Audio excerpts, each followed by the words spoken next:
Welcome to our extensive guide on the 401(a) retirement plan. In today's video, we'll dive deep into what a 401(a) is, who it's for, its benefits, and how it compares to other retirement plans. First, let's define what a 401(a) retirement plan is. A 401(a) plan is a retirement savings plan that is typically offered by government agencies, educational institutions, and nonprofit organizations. Employers create this plan to provide specific benefits to their employees. 401(a) plans are unique because they offer a lot of flexibility in terms of contributions. Employers can mandate employee contributions, and both employer and employee contributions are made on a pre-tax basis.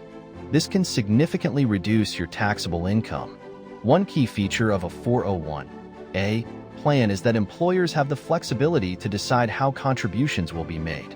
For instance, employer contributions can be set as a percentage of your salary or a fixed dollar amount. Now, let's take a look at an example.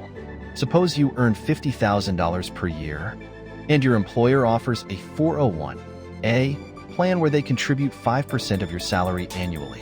This means that your employer will contribute $2,500 each year to your 401(a) plan.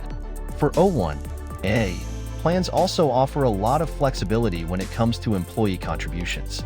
However, these contributions are subject to IRS limits. For 2023, the combined employer and employee contributions cannot exceed $66,000 or 100% of your compensation, whichever is less. Here's a quick question for you.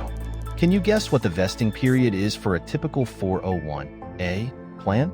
The vesting period is the length of time you must work for your employer to gain ownership of your employer's contributions to your retirement plan. This can vary, but a common vesting period for 401(a) plans is 5 years. Let's now compare a 401(a) plan with a more commonly known 401(k) plan. Both are defined contribution plans, but there are key differences. For example, a 401(k) usually offers more investment options, whereas a 401(a) might be restricted to specific investment vehicles chosen by the employer. Another difference is in contribution flexibility. In a 401(a) plan, the employer can mandate employee contributions. In a 401(k) plan, employee contributions are typically voluntary. To better understand these differences, let's look at some data comparing average account balances and contribution rates for 401(a) and 401(k) plans. In this bar graph, we see that the average annual contribution to a 401(k) plan is generally higher than that of a 401(a) plan. This might be due to the typically higher income levels of 401(k) plan holders and the voluntary nature of the contributions.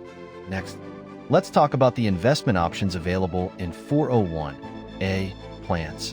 As mentioned earlier, these might be more restricted compared to 401(k) plans. Employers often choose low-risk investment options to ensure steady but modest growth. Common investment options include mutual funds, stable value funds, and bond funds.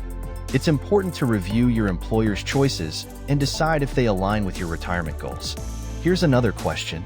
What happens to your 401(a) account if you leave your job before you are fully vested? If you leave your job before you're fully vested, you may forfeit all or some of the employer's contributions to your 401(a) account. However, you will always retain your own contributions and any earnings on them. Let's pause here and consider the tax implications. For 401(a), contributions are made on a pre-tax basis, meaning they reduce your taxable income for the year. However, withdrawals in retirement are taxed as ordinary income. One significant advantage of this tax structure is that it allows your investments to grow tax-deferred until you withdraw them in retirement. This can result in substantial growth over time due to the compounding of returns. Now, let's look at a graphical representation of how tax-deferred growth can enhance your retirement savings over time. In this line graph, we see that an initial investment of $5,000 can grow significantly over 20 years due to the power of tax-deferred growth. Finally, let's discuss the rules around withdrawals.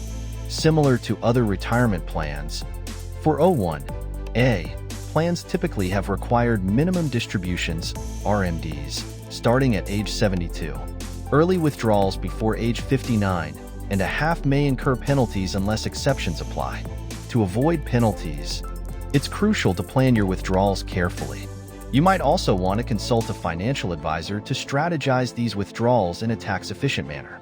In summary, a 401(a) plan can be a valuable part of your retirement strategy, especially if you are employed by a government entity, educational institution, or nonprofit organization. Its flexibility in contributions, tax benefits, and potential for growth make it an attractive option. That's it for today's comprehensive guide on the 401(a) retirement plan. If you found this video helpful, please like, subscribe, and hit the notification bell so you don't miss out on any of our future financial tutorials.